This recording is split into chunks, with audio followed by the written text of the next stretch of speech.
Sanibona, phinde nginibikelele nje futhi namhlanje ngalithuba ngalomzuzu ngaleli hora. Sibonge nje mkhulu obabazekayo, othandekayo, oyingcwele yiso iNkosi yethu uJesu, ongumnini mandla wonke, ongekhona, ohlezi ekhona, omile ingunaphakade, osithanda ngothando olungenamkhawuko, osithanda ngothando olungapheliyo, osibonayo sihamba, usibona silele, sivuka, silala, sidla, siphuza, sigibela, kuyona yonke into masimbekeni uNkulunkulu ahambe phambili. Ngalo myalezo ngifisa ukuthi aplaya konke okufundayo empilweni. Ngiyaphinda, konke okufundayo ku-aplaye, kwenze ngoba kuyiswi. Lapha emhlabeni kubusa imimoya eminingi eyahlukahlukene ngale ndlela eyisimanga. uNkulunkulu nje bengifundisa kakhulu ukuthi even ney'ncwadi indlela ey'bhalwa ngayo, wonke amagama kusuke kuyi-influence yalowo moya lowo naleso spirit. Ngizobeka nje isibonelo, mina ngixolela amaqiniso ngizowabeka nje abe njalo. Yabo kufana nodokotela, yabo lezi ncwadi abay'fundayo kuze kube ngazuthi nama-bombastic words, ilawo ma-spirit lawo asuke ekhona. Ngale ngathi ufunda lento, uyawafunda lamagama uyawafaka la, uyayifunda lento uyayifaka la. Bese uyahamba uyovivinya uyo-testa, ubhala i-exam, ubhala i-test or whatsoever. Usuke ufuna ukuthesta nokuphruva ukuthi lo moya ungene kangakanani kuwena. Ngale nkathi uyikhipha yonke lento kade uyifaka, ufunda, whether ubustadisha ebusuku, whether ubustadisha nini nini, usuyikhiphela phansi, bese beyakumakela, kuyapruveleka ukuthi oh lo moya usungenile kuyena. Oh, phinde futhi nangomunye unyaka phinde kwenziwe the same thing. Oh, nangomunye unyaka uze uphele lo 6 years, 7 years. Ngaleyo ndlela bese kuthiwa kaching, uyakhwalifaya-ke ukuthi manje usuwudokotela. Bese lo moya aqhubeka-ke usebenze, uqhubeke usebenze, uqhubeke usebenze, uqhubeke usebenze. Ngaleyo ndlela uzofinyelela lapho obukade usebenzela khona. And enye into yazi abantu baNkulunkulu, uNkulunkulu specific, sonke usi-create-ele imisebenzi emkhulu because ama-qualification angempela ama-qualification ezulu. Ngiyakutshela, yabo yonke into ekhona lapha emhlabeni iyikhophi yasezulwini, whether iy'kole, whether iy'tifiketi, ama-qualification, ama-trophy, zonke lezi zinto amakhophi asezulwini. Yabo masisebenza lapha emhlabeni kukhulu okwenzakala ezulwini. That is why yaziwazi wathi omunye nje wethunya zaNkulunkulu wathi cabanga ukukhipha ishumi unikele ngeshumi ezulwini li-times aka-100 usufana nomuntu okhipha u-100 rand. So kuningi kukhulu, ubhizi uyabhala ebhukwini lakho lesezulwini, uyabhala ngaleyo ndlela ngokusebenza kwakho, especially ukuwina ama-souls, uthola umqhele. As many souls as you win, umqhele wakho ugcwele iy'nkanyezi because ezulwini yonke into iphothrwe yakhazimula ngale ndlela. So sizosebenza, wena ungakuthatha kancane ukuthi ukushumayela ukutshela abantu ngoNkulunkulu. Ngiyakutshela, the more utshala imbewu because ufana nomuntu otshala imbewu mangabe ushumayela, utshala imbewu, utshala imbewu, utshala imbewu ngoba kubalulekile ngale ndlela. Ngisho kuthiwa yini uNkulunkulu akuthumela, yisho ngoba into ayenzayo umoya ingcwele uthi uma usumtshelile umuntu ngalelo qiniso lelo, walizwa walilalela because uyawayichaza nje lento umfundisi wathi ingqondo into e-powerful kakhulu, ngeke uze uyi-understand. Ingqondo ifana negumbi nendlu. It's like endlini yomuntu uzofika uphonse something, izofika ihlale. Ngisho engakhohlwa yena ukuthi khona lento but ngelinye ilanga uyokhumbula. Let's say ngizofaka phansi kombhede isaha. Obviously isaha akuyona into engiyisebenzisa every day, akuyona into engiyisebenzisa now and then. So uma ngiyifaka ngaphansi kombhede kuzohamba isikhathi, wase uthi ngelinye ilanga sengifuna ukuyotheza, hayibo nginesaha yazi, ebese umoya ongcwele ungikhumbuza ukuthi walifaka phansi kombhede. So kuyona yonke into bantu baNkulunkulu ngale nkathi uphonsa ufaka something uNkulunkulu akutshela khona ukudlulisa, yonke inzwi kaNkulunkulu okuthinteke enhlizweni yakho ukudlulise, uyasebenza, utshala imbewu ukuthi ngelinye ilanga lowo muntu loyo masekukhula uyokhumbula. Yazi umoya ongcwele ukukhumbuza ngisho into eyenzeka usana 17 years una 75 manje, akukhumbuza into eyenzeka una 17 years engazi ukuthi into eyenzeka izolo lokhu. Because impilo spiritual ngale ndlela athi umuntu ngikhumbula umngcwabo wamama ngazi ukuthi into ebikenzeka ezolo, ipain yade ngiyifila njengoba injalo because everything is spiritual. But into ebalulekile semqoka ukuthi siqikelele ukuthi singaholwa emoya engcolile, siqikelele ukuthi singa-influence emoyeni amanga, but sihambe ngomoya kaNkulunkulu. Ngiyaphinda, sihambe ngomoya kaNkulunkulu, but isiqalo sila ukwamukela uKristu njengenkosi nomsindisi, ukholwe, usindiswe, ubhabhadiswe, ungene emanzini emfuleni ahambayo, because konke akwenza uKristu ufuna ukuthi nathi senze kanjalo. Yonke impilo ayiphila lapha emhlabeni ufuna ukuthi nathi siphile kanjalo. Umbuzo ukuthi waphila mpilo yini uKristu. So bantu baNkulunkulu, ngaso sonke isikhathi into engiyithandayo mina ukuthi sihambe senze i-checklist, sihambe sikhumbuza, because kuyaliwa sisempini.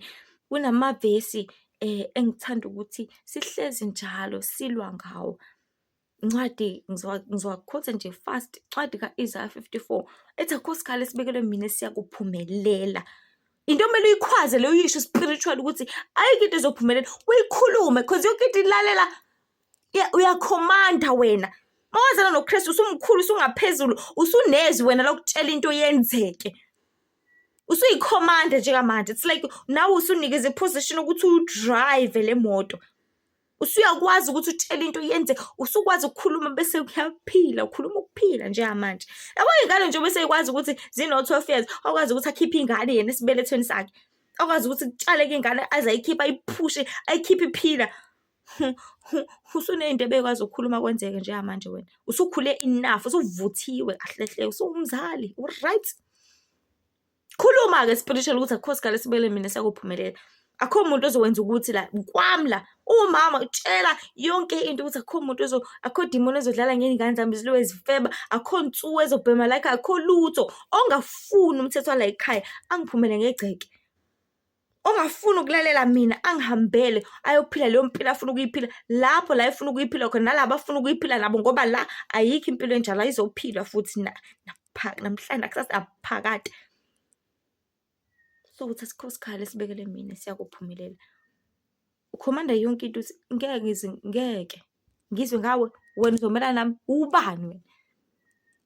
Ngiyakutshela spiritual uzobona iy'mangaliso. Kube amaHubo 35, kube amaHubo 91, which is a protection chapter. Uthi Jehova ungumlondolozi, unwakhile kusetheni kophezu konke. Khoma utshele yonke into, ngoba spiritually kuyaliwa. So we need to know the rules ukuthi kuliwa kanjani kangakanani. AmaHubo 68, amaHubo 109, Isaiah 49. So kona konke bantu baNkulunkulu asicela inkosi ukuthi sisize, ngoba kona konke asilutho ngaphandle kwayo, asilutho. And yebo uma wadlalwa isitha, sakudlala for many years, uzufana nephepha, piece of paper, ulula ngale ndlela. But if unoKristu uyasinda, unzima, athi namandla wena, ngiyinkinga lona. Uzobona indlela okhuluma ubone ukuthi hayi sekuyimoya yabo, akusakhulumi yena, sekukhuluma le demon le ehleli kuyena. Ithe yavuna isidina njalo wena, lona. Zisho zonke lezi zinto, because into uNkulunkulu ade engibuyisa yona nje, because uNkulunkulu ukubuyisa yonke into, akuvula amehlo kuzona zonke izinto, because uma unoKristu namehlo akubonayo, spiritual and physical. Uney'ndebe ey'zwayo, physical and spiritual. Uney'ndebe ey'khulumayo, spiritual and physical. Uney'nyawo ey'hambayo, spiritual and physical. So uNkulunkulu into ade engibuyisa yona ukuthi yazi abantu bafana nabantu ababheke phansi kanje, bese lowo moya akhuluma-ke. Ngale nkathi sekukhuluma lo moya aphakame, akhuluma kuphinde abheke phansi. Banjengey'ngane ey'khontrola kalula imoya abayikhothama kuyona, because uma ubheke phansi ufana nomuntu okhothamayo. And I was like, oh kanti bantu abana-power. Why? Because ipower yabo bakhetha ukuyinikela kwisitha. Kuze aze ngoba ithunya zaNkulunkulu, ngiyabonga Nkosi ukuthi uyabasebenzisa labantu laba. Uyazi uyafundisa namhlanje, ufundisa uthi kahle kahle wonke umuntu ofika lapha emhlabeni ufika unamandla athi wena. Nje kuthiwa uzawula ufumbethe amandla akho. Amandla akho. But if Abonga futhi nodadewethu uyichazele lento. Wathi hhayi ngoba mhlawumbe beyophuzana negazi beyamasathanisi ngenxa yokuthi mhlawumbe li-taste-a kamnandi njengojusi noma udrink. Basuke befuna amandla. Yabona leza zangoma lezi, uyibona uma seqedile lapha kuthiwa isephehlweni, yes. Bese bephuza igazi lembuzi, uma liphuza lisashisa, lisuke lifuna ukuthatha amandla. So ngale nkathi beliphuza leli gazi, bathatha amandla ngoba banawo. Khona uzobhonga-ke nawe-ke njengaleyo ngonyama, ubhonge-ke ngaleyo ndlela whatsoever. Uyolala nenyoka lapha, uyothatha amandla enyoka, kuthiwa udla ini, udla iy'hlungu, usuke udla inyoka uqobola isikhumba sayo suke sesigayiwe somiswa sagaywa. Bese uyaqhamuka, uma uqhamuka wena uyasabeka ngoba phela spiritually usuke kuvela le nyoka kade uyidla-ke manje ulanda amandla. Amandla asezweni kodwa, aphelayo angenawo amandla. So bakhetha abantu ukuthi bathathe amandla abo kaNkulunkulu bewalahla lapha kusathane. Ageyine-ke amandla-ke, the more uhlala esonweni uyageyina amandla akho, libe liyawancuza kancane kancane, libe liyawancuza kancane kancane, libe liyawancuza kancane kancane. Mnikela ngegazi, mnikela ngoqobo lakho, sulula, yes. That's why uNkulunkulu ethi ningayenzi lento bantwana bami. Isona akafuni uNkulunkulu lento ukunikela ngegazi lakho. Ngisho kuthiwa ngathi hhayi kuyasiza nje, hhayi bo it's just ukunikela, ukusindisa impilo yomuntu. Ngani? Ubani umsindisi? Nguwe umsindisi manje. Awunikeli ngegazi lakho, awunikeli ngazinso zakho, awunikeli ngama-organs akho, awunikeli ngalutho yakho ofike nakho, uhamba nakho okwakho specific for wena. Makhona umuntu ombonayo ukuthi akanakho ukuthi umcelele enkosini, uma inkosi ivuma iyavuma, ingavumi futhi ayivumi, iyazi yona ukuthi yenzani. uNkulunkulu uyayazi into ayenzayo. Mawukwazi usihlelela sidalela umhlaba, wasihlelela ukuthi sidleni. Ucabanga ukuthi akazi? Wazi ngisho ikusasa lethu uyazi ukuthi uzokwenzakalani in 50 years from now. Ucabanga ukuthi akazi yena? Wena owaziyo? Bantu baNkulunkulu, siphelile manje isikhathi lesilalana nemimoya enamaga. Siphelile isikhathi sesilalana namadimoni anamaga. Akusilalele uNkulunkulu unokuphila okuphakathi, unesithembiso saphakade, ongawadla amandla omuntu, ongadlali ngawo. Uma usebenzela uNkulunkulu lethi mhlawumbe ukline enkonzweni nana, yakutshela ikhala katha ezulwini. Kukhulu okwenzayo. Ngoba awuyenzi into nje kuwele phansi kanjalo hlobo. Even ngisho kuthiwa uyavolontiya enkonzweni, uthi hhayi ngicela ukuklina njalo everyday, noma ngicela ukuthi njalo ngesonto mina akuweli phansi konke lokho. Iy'busiso zakho izolibele ziza nje, ziza nje. Uhlelelwe into enkulu yazi, ongeke wayibona manje noma namhlanje, ongeke wazi nako uyitshela ukuthi inkulu, kanti ngiyakuthembisa inkulu. So kona konke abantu baNkulunkulu, zihlolisise and i-checklist ukuthi ukuphi noNkulunkulu. Okubalulekile ukwamukela uKristu njengenkosi nomsindisi njengesiqalo khona ezohlala nawe. So engifisa ukuveza ukuthi kubalulekile ukuba nobudlelwane noKristu wena mathupha. Ungafuni ukucelela umuntu, ungafuni ukukhulunyelwa, zikhulumele wena. If ubona ukuthi mhlawumbe hayi ngoba mhlawumbe umkhuleko wakho ungezwakalanga, cha, wena usuke wakude noNkulunkulu. Yazi lento ifana nani bantu baNkulunkulu, emhlabeni udinga ukuthi uyijube. Uma usuyidinga ngempela ziyijube. Mhlawumbe let's say uyofuna umsebenzi emajalideni, ufike lapha uhlale lapha esangweni uthi ngicela umsebenzi. Bathi hhayi awukho umsebenzi, uthi angihambi la, ngithe ngicela umsebenzi.